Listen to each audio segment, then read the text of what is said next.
dear beloved, Boss Mike, Cervera.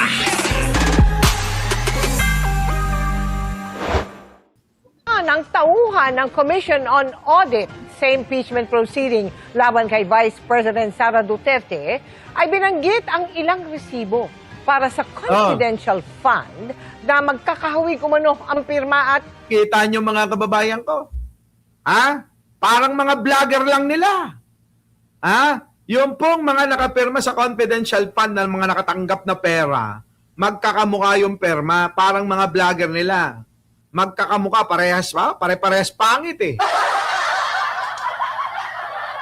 Totoo lang ho mga kababayan. Ha? Saan naman ho kayo nakakita ng 60 na ganitong itsura? 60. O, 60. Sabi ko na nga kahit na ho, pag sama-samahin nyo na yung mga mukha nila, kumuha kayo ng kahit saan kanina eh. Hindi aabot yung mga yan, mga kababayan ko. Wala.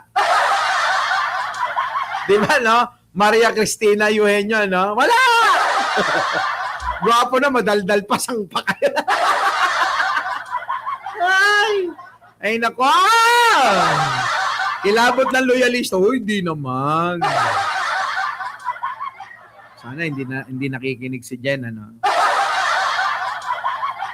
Oo. Yung mga artista tumatawag sa akin. Nako. Lagi. Buti nga ho mga kababayan, nagbago na talaga ako eh. Oo. Nagbago na ako. Oo. Bulaklak kabiling, ano? Oy, kayo magbago na kayo. Kayong mga lalaki, kapag ka meron na kayong mahal, tama na yon. Isa lang. Huwag nyo nang dadagdagan, ha? Sige, tuloy. Ito daw, yung mga perma na dinadaya, dinudugas daw. Sinasaor-saor ni Sara. Kung kinana nga Bisaya na niya, ha? Nasaor unay. Nasaor, ana. Sige, ito, madaya ho itong si Sara Duterte. para sa confidential fund na magkakahawig umano ang pirma at sulat kamay. Nakatutok live si Jonathan Andal. Yan na. Jonathan? Grabe, no? Magkakaparehas at parang iisang kamay lang ang sumulat daw, mga kababayan. Di ba? Sobrang nga, Risa Morales, grabe ka naman. Wala. Sobrang bata naman yan. Nung 40 years old ako, napagkakamalan ako, 19. Hindi, totoo, mga kababayan, Nung 40 ho ako, napagkakamalan ho ako na 19. Kaya nga nung 40 ako, nakakadali ko ng mga 17, 18. Mga kababayan, 18 pala, hindi pala 17. Kasi minor yun eh. 18, Pag 17 pala, pag nagkagusto, inaantay kong mag-18. Parang sikibuloy lang, ganun, Parang sikibuloy. Parang sikibuloy no? Ano ang secret mo? Huwag kang ma-stress. Huwag kang magpa-apekto. Huwag mong isipin ang problema. Dahil ang problema ay masosolve yan kusa. Kung kusang dumating ang problema, kusang aalis yan. Kaya wala kayong dapat na ika-stress. Huwag nyong isipin. Hayaan nyo lang. I-enjoy ninyo. Ganon. Di ba? Yun, mga kababayan. Kahit anong stress nyo ganon at ganon pa rin naman Nandiyan pa rin ang problema. Di ba? Hayaan nyo, tignan nyo. Magugulat kayo. Siguro naging experience nyo na, Naging experience nyo na. Yung po, bigla na lang nagulat kayo. Problema nyo. Yung pala, natapos na. Sa mga tao na mabubuti ang kalooban katulad ko, mga kababayan, maniwala kayo, hindi kayo hahayaan ng amang lumikha na kayo ay ma-stress sa mga bagay-bagay na kailanman, mga kababayan, hindi niya iniisip na hindi nyo kakayanin yan. So, ibig sabihin, anumang problema ang dumating sa atin, kumalma kayo. Sapagkat ang solusyon ay kusang susundo sa dumating na problema sa inyong buhay. Di ba mga kababayan? Gayon. Tingnan nyo si Sarah. Palibasa, hindi niya kinakaya yung mga problema dahil nga, syempre yan ho yung mga anak ng demonyo eh. Di ba? Pag anak ka ng demonyo, tandaan nyo mga kababayan, hindi kinakaya ang problema. Katulad doon ito, sandamakmak ko. Panay beng-bang sa kanya, halos mayat maya. Mayat maya ho, may beng-bang na problema si Sara Duterte. Halos lahat yata ng posisyon, nagawa niya na eh. Tingnan nyo mga kababayan, ito, nabubuking lahat eh. Lahat ng mga ginawa niya na panlalamang sa ating mga Pilipino, pang-aabuso niya sa kaban ng bayan, at pangbawalang niya mismo sa bansang ito, ito na ho, ito na ang ganti. Ang ganti na hindi niya inaakala na darating. Kita nyo? Tuloy. Yes, Mel, yung mga ipinakita kaninang acknowledgement receipts na kinu-question mula dun sa confidential funds ni Vice President Sara Duterte, nakalagay doon ginamit ito pambayad sa pagrenta ng safe house, pambayad sa reward, supplies, transportation, pati pambayad sa pagkuha ng impormasyon. Pero ang sinasabi ng NBI, nung sinuri nila yung mga resibo, ilan doon? Ganun pala, may bayad pala yung yung nakukuhang impormasyon. Ako, hindi ako nagpabayad eh. Wala akong binigay sa akin bayad kahit 5 duling eh. Yung mga impormasyon na binibigay ko, talagang matitindi yun eh. Yung mga impormasyon na yun eh, yun ang nakapagligtas sa napakaraming mga Pilipino. Nakapagligtas sa gobyerno ni Pangulong Bongbong Marcos. Wala akong hiningi kahit 5 kusing. Kita nyo mga kababayan ko Di ba? Siguro sa lahat ng vlogger ako bayani. Di ba? Nakita nyo naman yung kwento ko, maraming magpapatotoo niyan eh. Di ba? Biruin nyo, niligtas ko kayo sa katiyak na lugmok na bansa. Kapag naagaw ng mga Duterte, itong gobyerno na to, sigurado mga kababayan ko, baka isa sa atin dito, 2 sa atin, 3 sa atin, 4 sa atin, o maging kung hindi man tayo, mga anak natin, asawa, magulang natin, kamag-anak natin, abay baka napatay na ni Sara Duterte.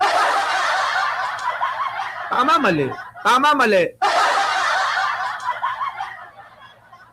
Kala nyo, sugal to eh. Sinusugal ko yung buhay ko eh. Hindi ko naman sinusumbat napag-uusapan lang. Wala hong panunumbat. Di ba? Di ba, no? Ay nako. Hindi lang halaman. Minsan nagpapanggap akong babae. Baka akala nyo, nagpapanggap akong babae. Kaya lang, nung lagi na lang akong netvlog napagtitripan, nakukursanada ako ng mga lalaki. Ang ganda ko kapag naging babae ako eh. Mapula labi ko eh. Di ba? Makakala nyo, muntik na ako matira sa puwet.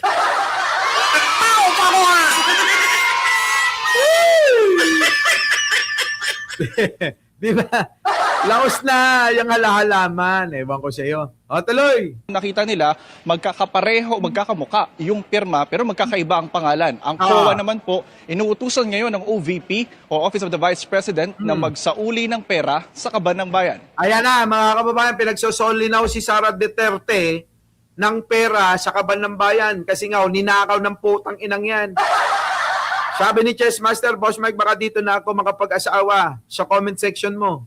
O sa mga dalaga dyan. Sa mga ipinagpalit dyan. Sa mga pinaasa. Sa mga taong hindi na kontento yung mga partner nila. Nandito po si Chess Master. Baka naman binibenta na natin to. Oh, malay nyo, ha? Baka kayo magkasundo-sundo. Oh. Diba? Hindi malayo yan, no? Oh, Maring Joji. Eee! Oh, ano, Cheese Master, oh, si Maring Joji. Aba, oh, siya ay pinagpalit pero hindi yun masakit. Alam mo yung masakit? Yung pinagpalit siya sa pangit. Oh, pero yan ngayon ang problema, Maring Joji. Oh, ipagpapalit mo siya sa gwapo. Oh, ha? Ituloy nyo na yan. Ano ba yan? Sana lahat tayo dito, di ba? Kung tayo'y inayawan ng iba, tayo-tayo na lang dito. Sabi nga sa amin, karuba first before others. Huwag na daw lalayo, karuba first before others. Di ba mga kababayan? Naku, ano yan, buburuhin mo? Buburuhin mo yan? Ano, ha? Maring Joji, buburuhin mo yan? Kung meron namang kakamot na cheese master, oh.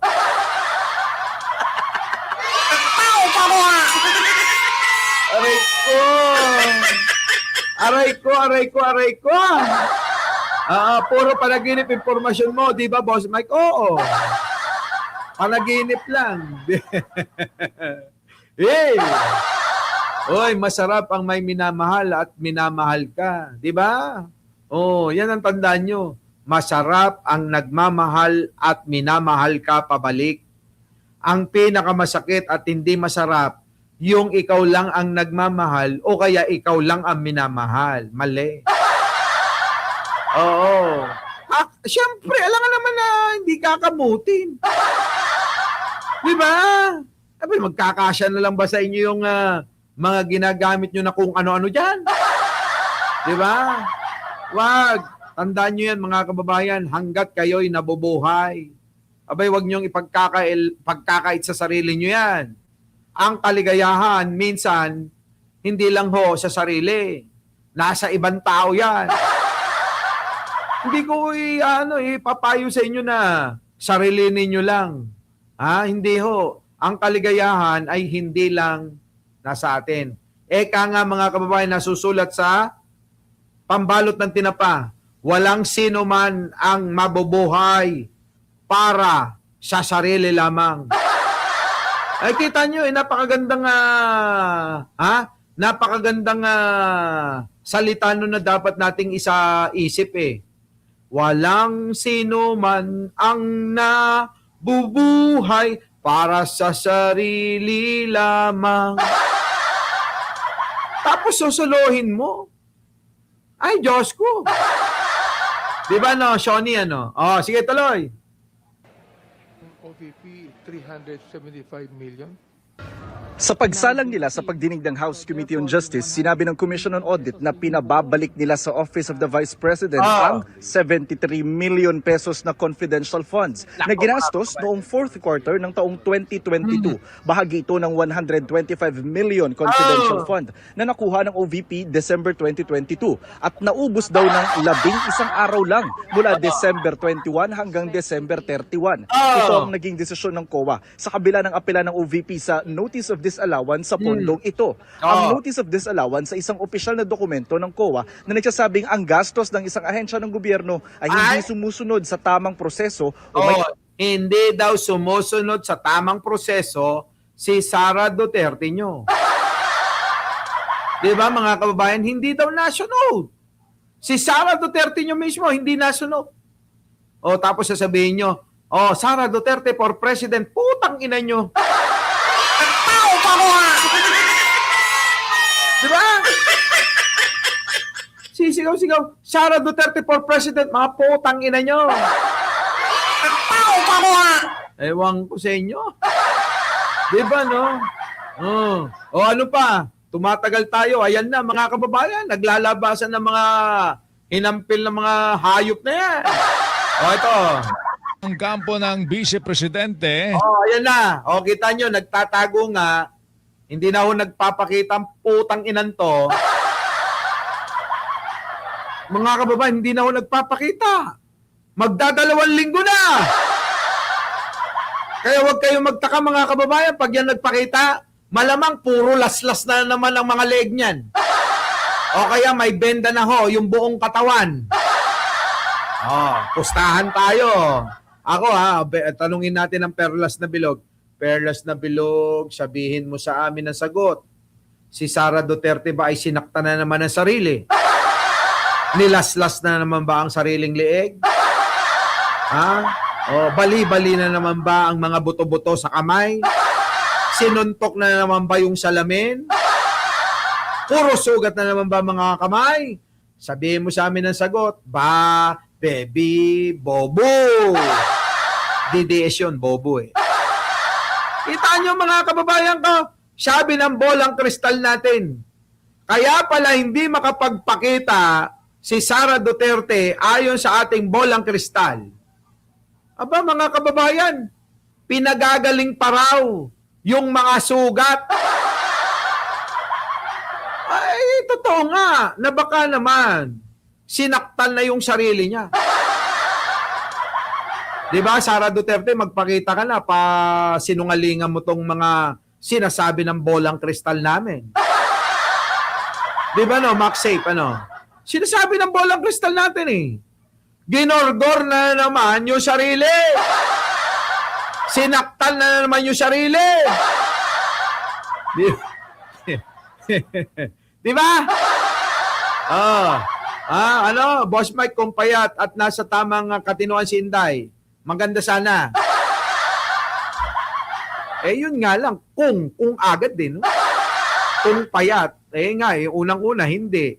Mukhang boksingerong bakla. Sabihin mo na lang, sana, total naman, nagparitoke na siya, pinaretoke niya na sana lahat yung kung ano, yung dapat iparitoke niya. Sana pati ugali, di ba? Kung nareretoke lang yun, baka pinaritoke niya. Di ba? Sa impeachment proceedings ng House Committee on Justice sa Miyerkules, April 22. Ayon kay House Deputy Majority Leader si Alonto Adjong, ito ay para sa pagsasapormal ng mga tugon o sagot ng kampo ng kanyang kampo sa mga paratang laban naman sa Vice Presidente. Ayaw na nga magpakita. Paano nyo mapipilit, mga kababayan, ng isang Sara Duterte? Bobo nga. Bobo nga ni. Sa lahat daw ng mga nag-like, share, and subscribe, maraming salamat in advance. Sino pa ba hindi nakapag-subscribe sa inyo? Marco, ikaw? Nag-subscribe ka na ba? Sa mga hindi ho nakasubscribe dito, mga kababayan, susumpain ko kayo. Bala.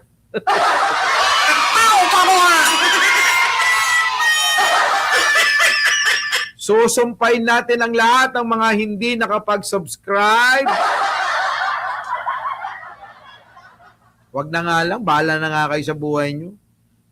Di naman ho ako masamang tao. Papanalangin ko na lang kayo na sana ay bumuhos ang mga blessing ng mga nakasubscribe na nakasuporta sa channel na ito. In Jesus' name.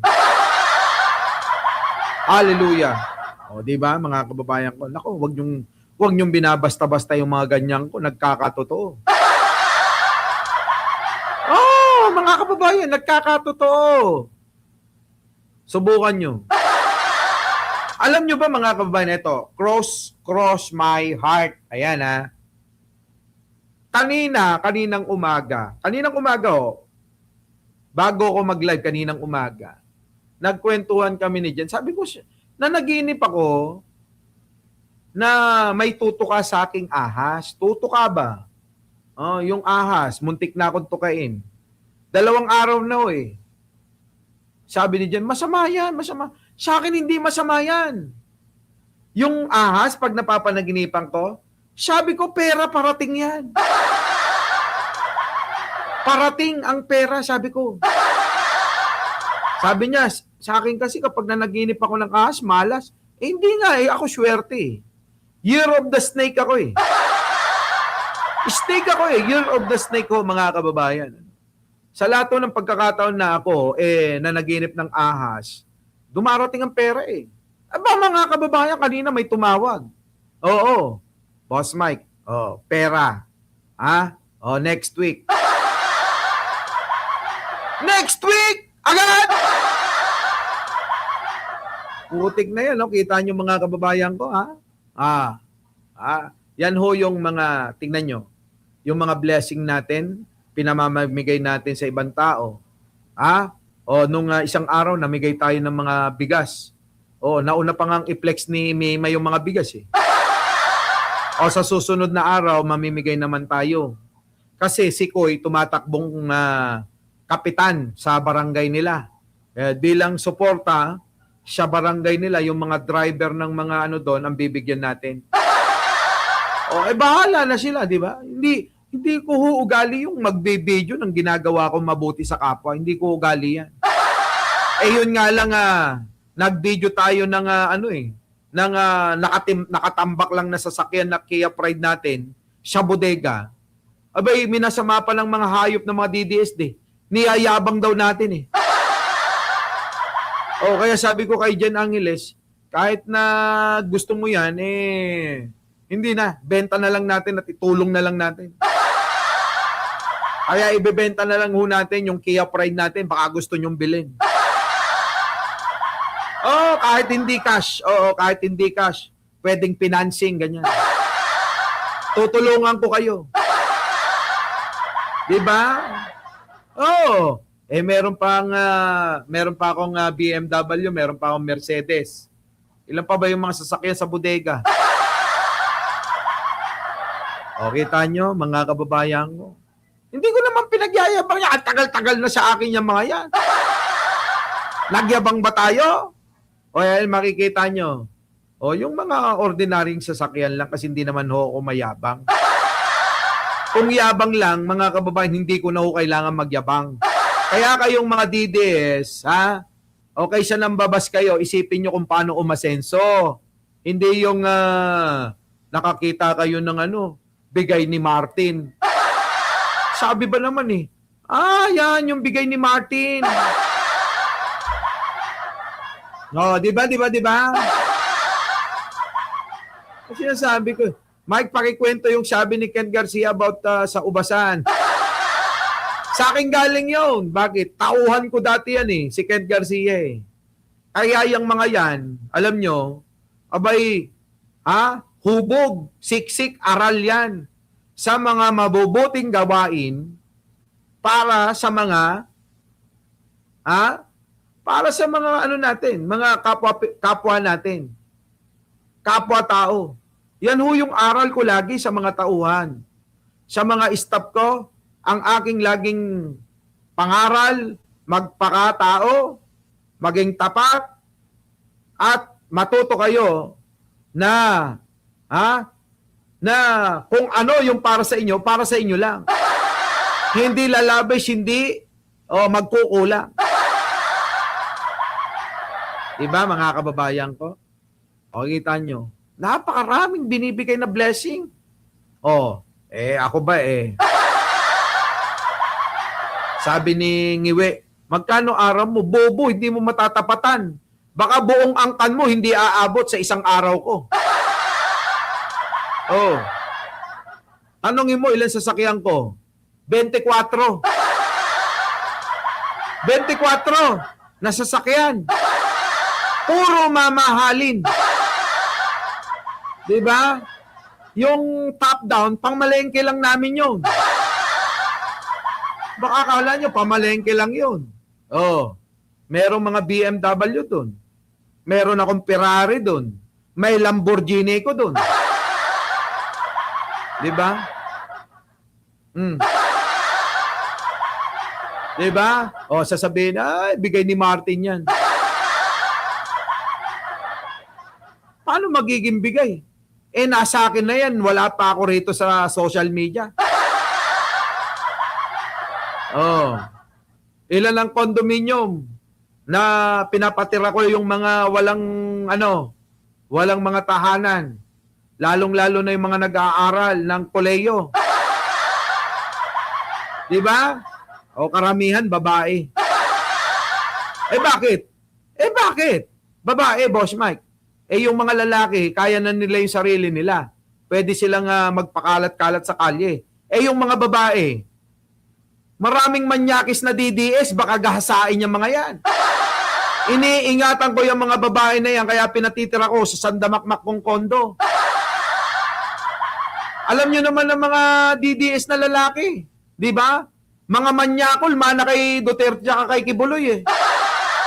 Kawawa naman, di ba? Oh, kita nyo, kaya maraming nagmamahal sa atin. Maraming nagmamahal. Oh, di ba? Oh, namimili tayo, kailangan mga 18, ganyan, 19, 20, o ganon. Pag 17, hindi muna pwede. Di ba? Si Sarah, balikan na natin. Lang yata Sarah na to eh. Jay, tanggalin muna kita ha. Mas mainam din kung personal na dadalo si Vice President Duterte sa pagdinig. Lalo't hindi pa naman ito paglilites. Kundi Paano nga hindi nga dadalo yung bobo eh? Bobo. Hindi dadalo ang isang bobo, mga kababayan, maniwala kayo. Tuloy. pagtatatag pa lamang kung meron pong probable cause o sapat na batayan ng reklamo. Kailangan po natin tandaan na ang in-establish naman po dito sa hearing na ito ay yung probable cause. Kung may dahilan ba. Hindi po naman Kita nyo, yun lang naman yan eh. Sara Duterte kung may probable cause. Siguradong sigurado, alam mo naman sa sarili mo yan. Di ba, Gina Valdez, kung merong may probable cause kasi ikaw na mismo nakakaalam sa sarili mo kung may ginawa ka talagang pagnanakaw. Sabi ni Max Safe, namimigay nga ng 13 million yan eh. Hindi 13 million yun. Aabot na ho yun ng kulang-kulang 20 million. Yung interest kasi sobrang tagal. At yung nautang na yon is 13,970,000. Kulang-kulang 14 million mga kababayan. 13,970,000.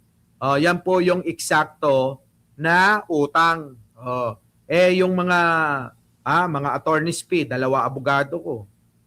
Yung mga acceptance fee at saka yung appearance fee, documentary. At syempre mga kababayan, yung mga interest ng pera. Aabot na ho mga kababayan, kulang-kulang 20 milyon. Di pagka magbabayad naman na daw, di may bibili na naman ako ng ng isang sports car. Di ba?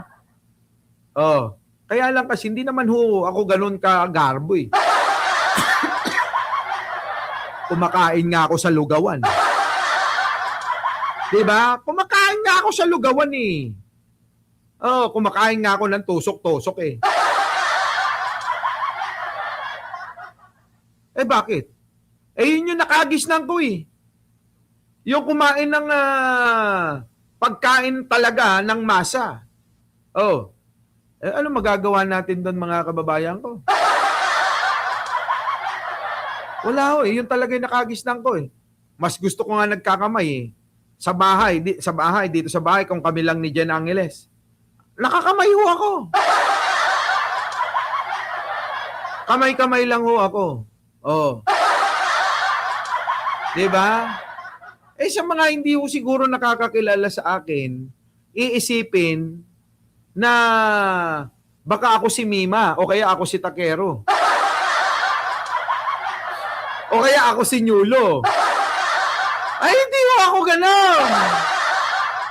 Itanong nyo sa mga vlogger ko, sa mga vlogger nyong paborito. Ano bang pagkakakilala nyo kay Mike Cervera, Eka? Sasagutin kayo nun ng totoo. Hindi natin kaya yan. Sasabihin ng mga hindi natin kaya, iba yan si Boss Mike Makisama. Huwag mo kong idamay kung meron kayong galit sa kanya.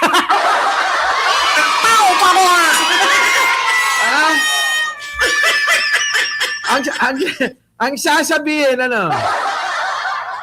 kahit sa pasilyo kaya ako matulog eh. Ang sasabihin ng mga pagsusumbungan nyo sa akin, wag mo ko idamay sa away mo o galit mo kay Mike Cervera ba? Kilala ko yan eh. Kita nyo, sa dami na ho na nagalit sa ating Martinico dito, wala man lang ng away sa atin. Wala man lang mga vlogger ni Martin ng tumulog siya sa akin, ano. Kasi mga kababayan, iba ho ako makisama. Kapag ko ako'y nakasama nyo, ituring nyo na ho akong kapamilya. Higit pa ho sa kapatid, higit pa ho sa anak, higit pa ho sa pagiging pinsan, oo, higit pa sa pagiging kamag-anak, oo. Oh, at higit pa ho sa asawa minsan.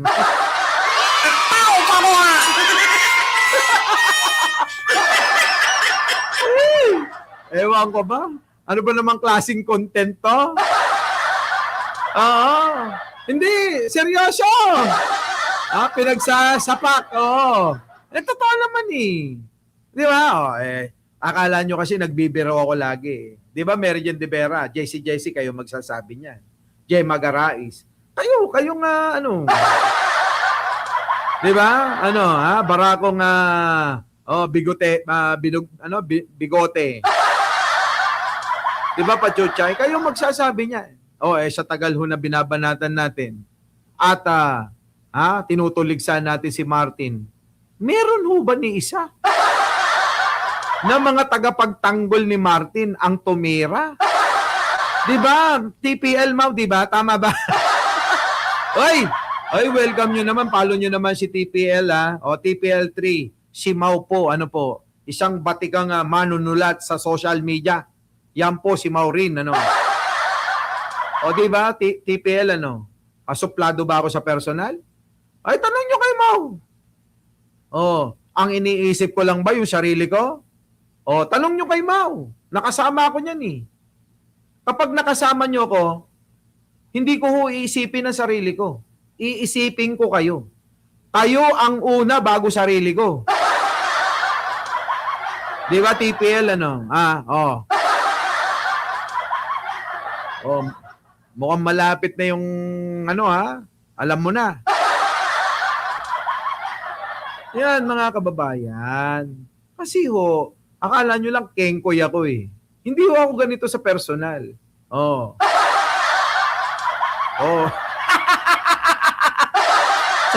Hindi yan yung tinatanong. Alam na nila, matagal na yan nakamukha ko si Aga Mulak eh.